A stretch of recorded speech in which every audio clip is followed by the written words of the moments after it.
என்னுடைய மூத்த எழுத்தாளர், எங்களுக்கெல்லாம் மூத்த சூழலிகள் எழுத்தாளர் தியோடோர் பாஸ்கரன் ஒருத்தர். அந்த தியோடோர் பாஸ்கரன் ஒரு தடவை அவங்க வீட்டுக்கு வந்த பணிப்பெண் அவங்க குழந்தையோடு அழைச்சிட்டு வந்திருந்தாங்க. அப்போ அவர் என்ன பண்ணுறாரு, சமைக்கிறதுக்காக ஃப்ரிட்ஜிலேருந்து போய் ஒரு முட்டையை எடுக்கிறார்.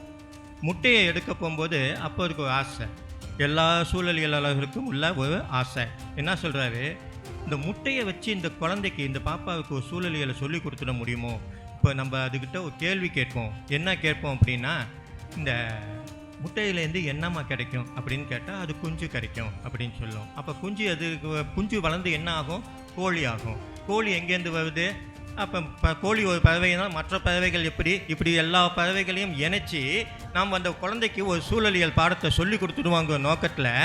அவர் என்ன பண்ணுறாரு, அந்த குழந்தைகிட்ட போய், பாப்பா இந்த முட்டையிலேருந்து என்ன கிடைக்கும் அப்படி. அது ரொம்ப கூலாக சொன்னிச்சான், ஆம்லெட் கிடைக்கும். அப்போ அவர் கதியை நினச்சி பாருங்க. அது கிட்டத்தட்ட இன்றைக்கி இருக்கக்கூடிய, இங்கே அமர்ந்து இருக்கக்கூடிய மக்கள்லையும் பெரும்பாலும் எத்தனை பேர் ஆம்லெட் பாப்பாவாக இருக்கீங்கன்னு எனக்கு தெரியாது. அந்த அளவுக்கு தான் அந்த இடம் அமைஞ்சிருக்கு. அப்போ இப்படிப்பட்ட நாட்களுக்கு நடுவில் தான் நாங்கள் சூழலியலை சொல்லி கொடுத்துக்கிட்டு வரோம். சூழலியலை சொல்லி கொடுக்க போகும்போது பல விஷயங்கள் இருக்குது. அது எதையெல்லாம் சொல்லலாம், எதையெல்லாம் சொல்லக்கூடாதுன்னு சில இடங்களில் சில கட்டுப்பாடுகளும் இருக்குது. இருந்தாலும் இங்கே நம்ம சொல்கிற வகையிலும் சில விஷயங்கள் சொல்லிட்டு போயிடுவோம். உலகத்தில் எல்லாருக்கும் பிடிச்சது எது அப்படின்னு கேட்டால் ஒன்றே ஒன்று,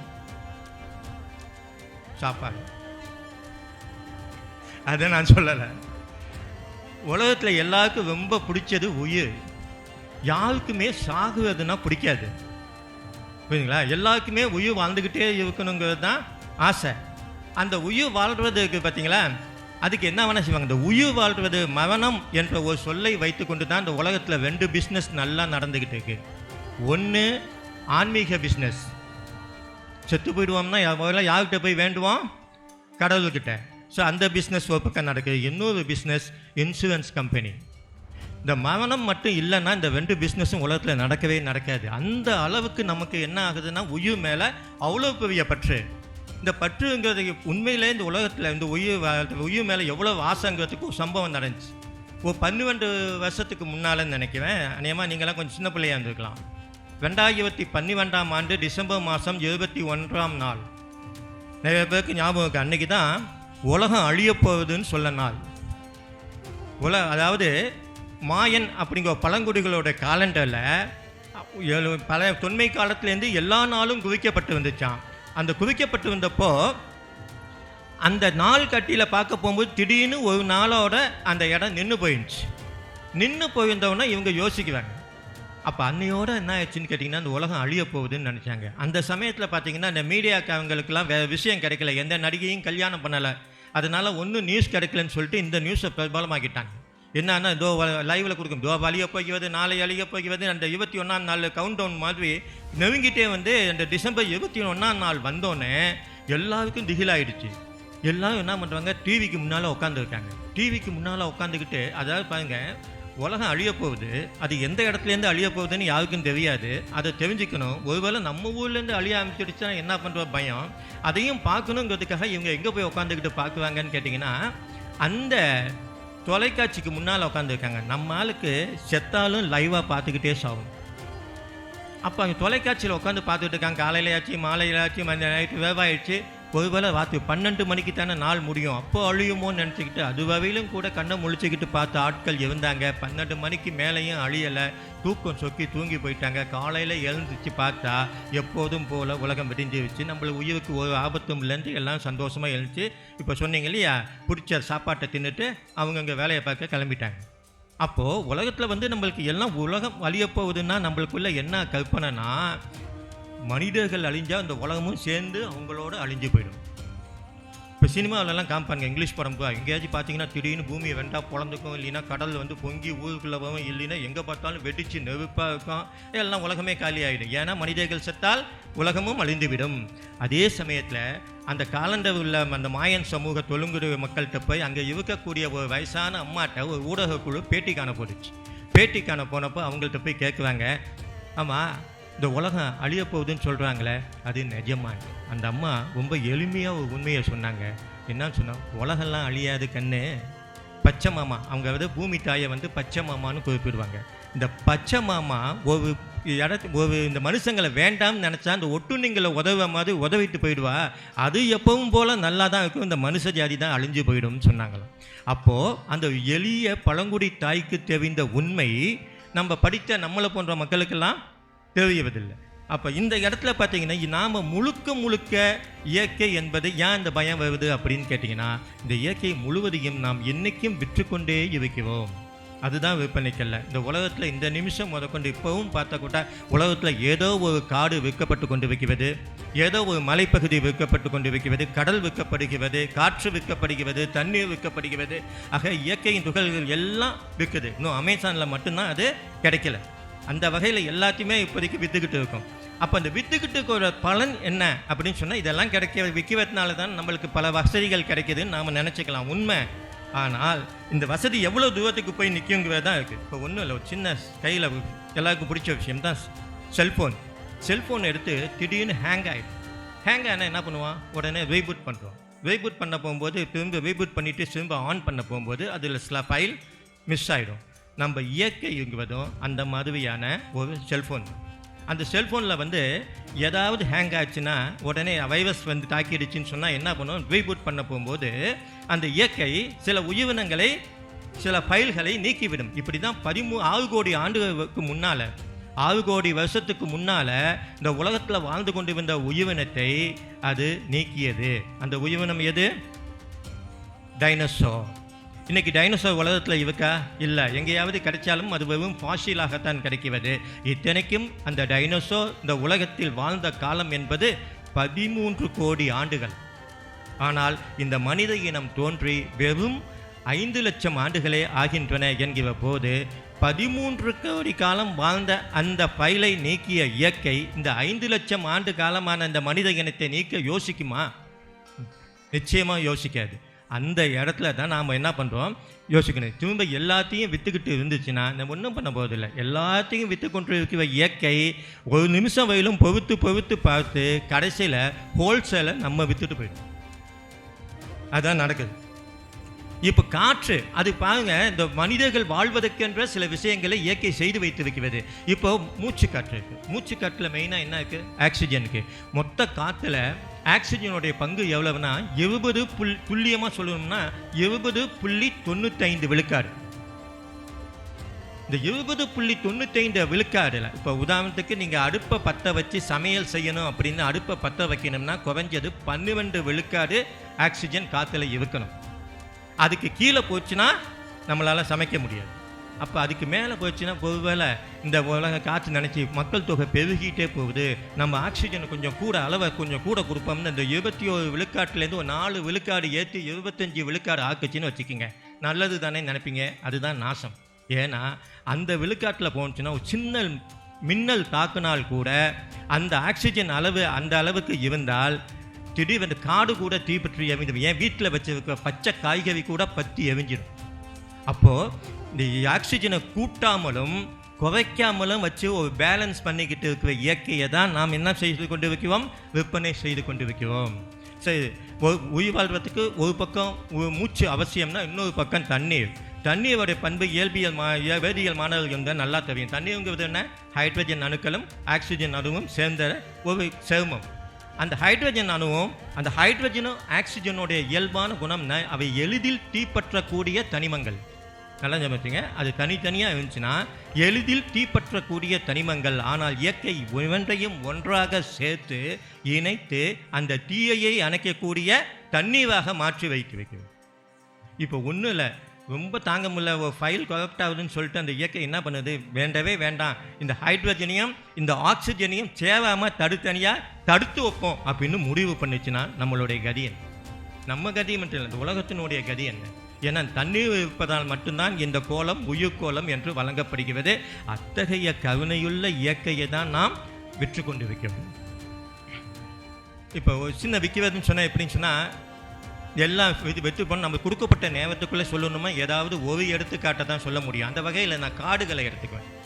இப்போ அமேசான் காடுகள் நல்லா நம்மளுக்கு தெரியும். இன்றைக்கி அமேசான் சொன்னால் ஆன்லைன் பிஸ்னஸ் தான் நினப்பு இருக்க ஒழிய அமேசான்னு ஒரு காடு இருக்குது. அது உலகத்தினுடைய 20 விழுக்காடு ஆக்சிஜனை நமக்கு தந்து கொண்டு வைக்கிறதெல்லாம் நிறைய பேருக்கு தெரியாது.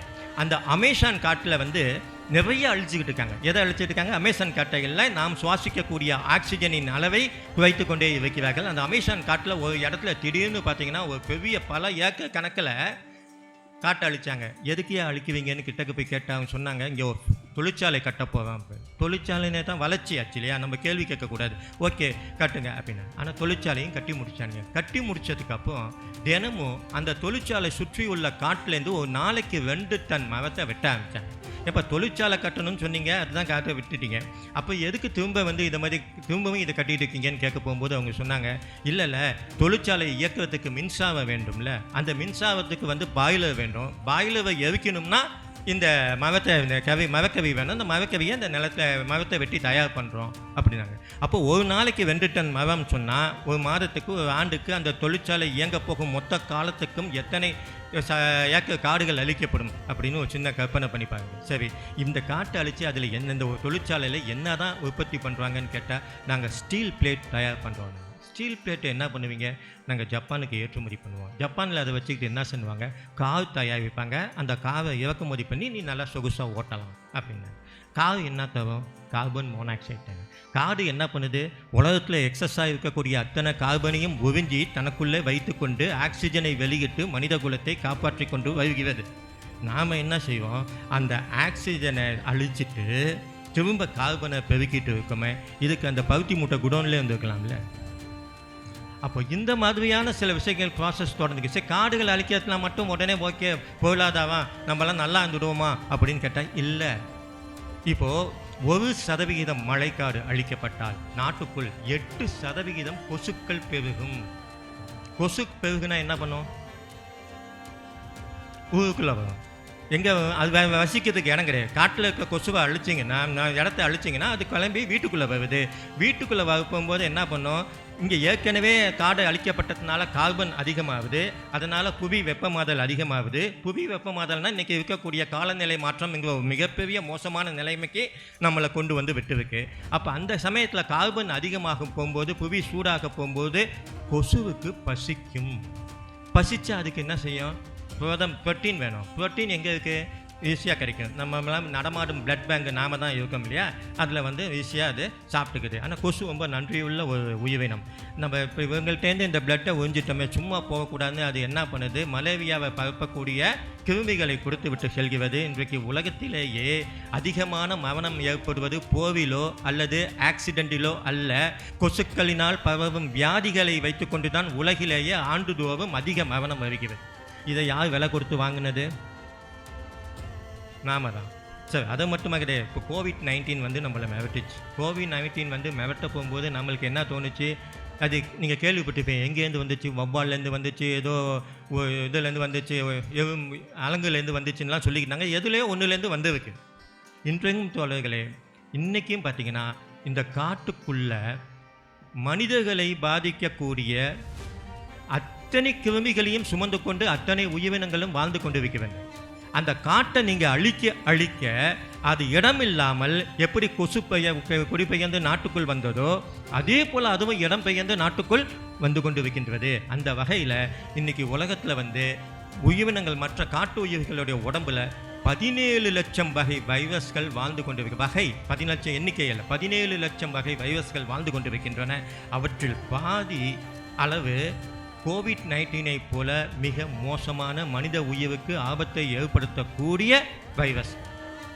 இதனால் தான் நாங்கள் சொல்கிறோம், திரும்ப சொல்கிறோம், இயற்கையை விற்று கொண்டிருந்தால் நீங்கள் நோயை வாங்கி கொண்டு வைக்கிறீர்கள், மரணத்தை வாங்கி கொண்டு வைக்கிறீர்கள் என்று அர்த்தம். இதுதான் வந்து மிக முக்கியமாக நம்ம கவனிக்க வேண்டிய ஒரு பாயிண்ட்.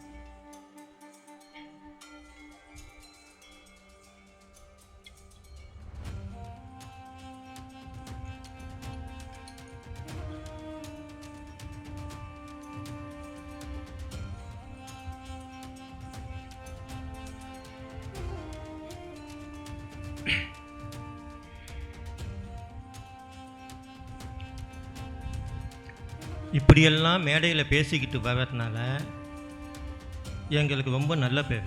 எங்களுக்குன்னா எங்களை மாதிரியான சூழலியலாளர்களுக்கு ரொம்ப நல்ல பேர். என்ன நல்ல பேர்னா பூச்சாண்டி.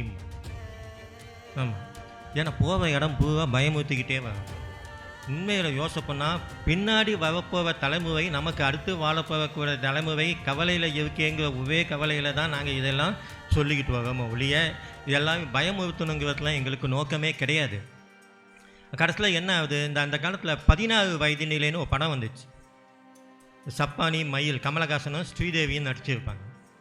அதில் என்ன பண்ணுவாங்க, ஒரு நாள் இந்த மயில் கூப்பிட்டு கேட்கும் சப்பானிக்கிட்ட, உன் பேர் என்னன்னு கேட்கும். அவர் சொல்லுவார், என் பேர் கோபாலகிருஷ்ணன்ட்டு. அப்போ ஏன் எல்லாரும் சப்பானின்னு உன்னை கூப்பிடுவாங்க அப்படின்னு கேட்பாங்க. அவர் சொல்லுவார், இன்னமாக போனீங்கன்னா எல்லாரையும் உன்னை கோபாலகிருஷ்ணன்னு கூப்பிடு அப்படின்னு சொல்லுவாங்க. சரி, கொஞ்ச நாள் கழித்து இந்த மயில்கிட்ட கேட்பாங்க கமலஹாசன், ஆமாம் உன்னை இப்போ எல்லாரும் கோபாலகிருஷ்ணன் தானே கூப்பிடுவாங்க அப்படின்னு. அவர் சொல்லுவார், எவன் கூப்பிடுவான், நான் தான் சொல்லிக்கிட்டு தருவேன் அப்படின்பார்.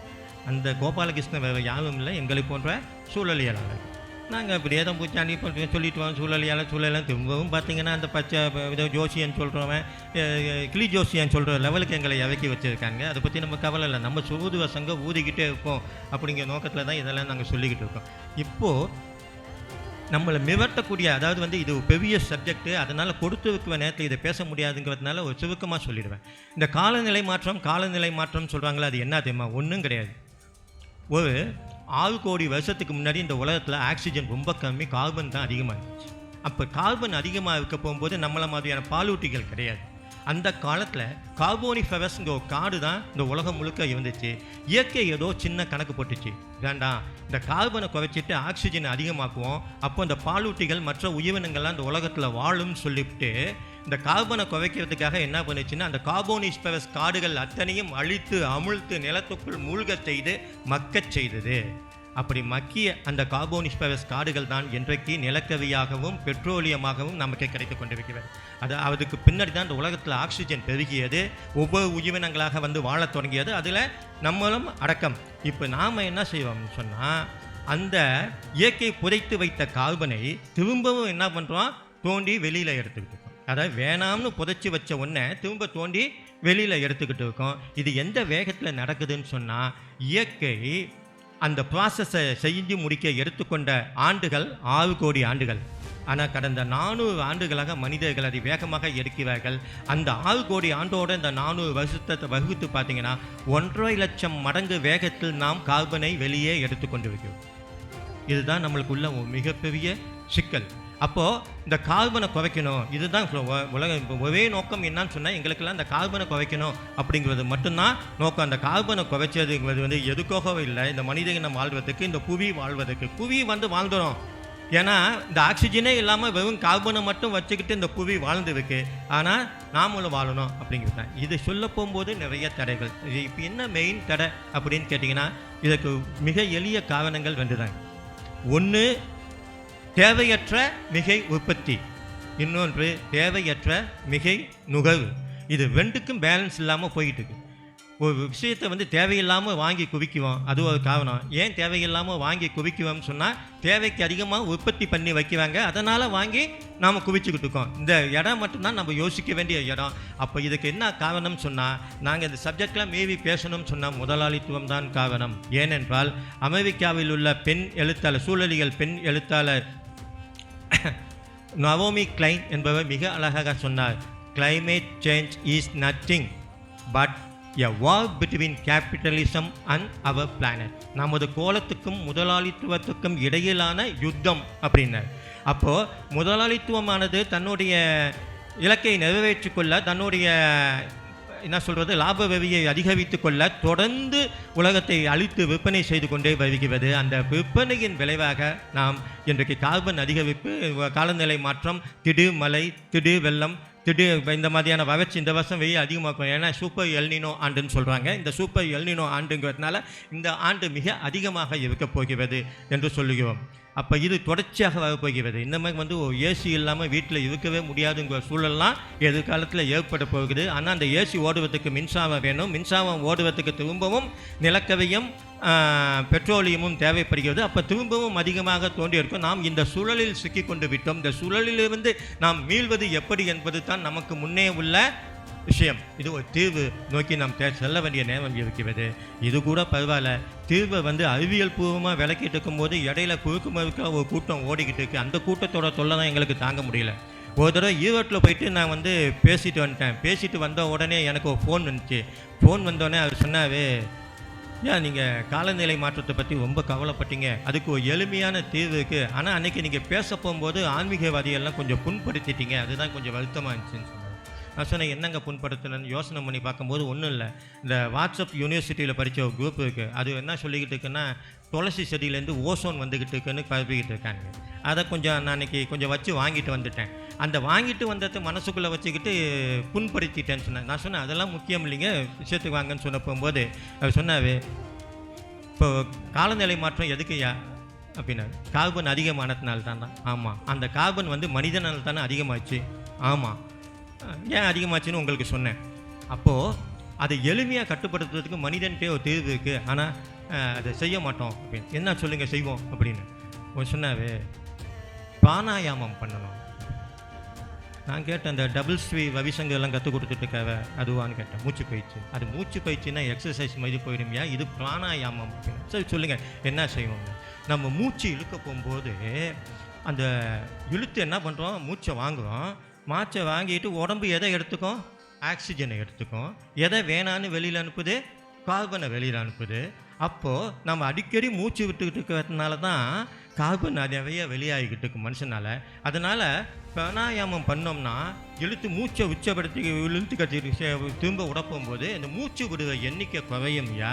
அதனால் கார்பன் வெளியாகிறது இவங்க எந்த போதி மரத்துக்கு கீழே உட்காந்து இந்த ஞானம்லாம் வாங்கினாங்கன்னு தெரியல. நம்ம இதையா சொன்னோம், மூச்சு விடுறது. நான் கடைசியாக விட்டு பேசும்போது ஒன்று சொன்னேன், நீங்கள் சொல்கிற ஐடியா நல்லா இருக்கு, கார்பன் எண்ணிக்கையை வெளியிடுற எண்ணிக்கையை குறைக்கிறதை விட பேசாமல் கார்பன் வெளியிடாமலே நின்றுனுங்க, நல்லா இருக்கணும். அதுக்கு புரிஞ்சுதோ இல்லையோ ஃபோனை வச்சுட்டேன்.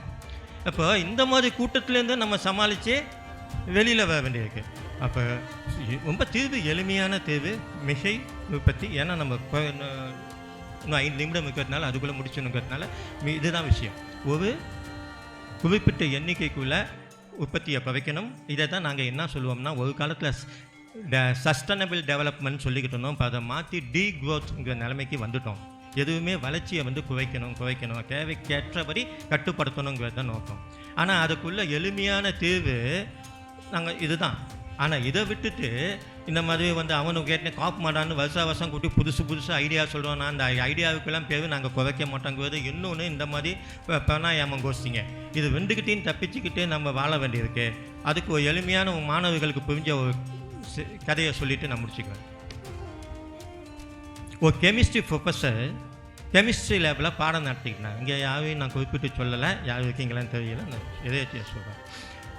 பாடம் நடத்திட்டு இருக்கும்போது ஒரு ஆசிட் தயார் பண்ணிக்கிட்டு இருக்கேன். அந்த ஆசிட் தயார் பண்ணிக்கிட்டு இருக்க போகும்போது திடீர்னு அந்த ஆசிட் தவறி கீழே கொட்டிடுச்சு.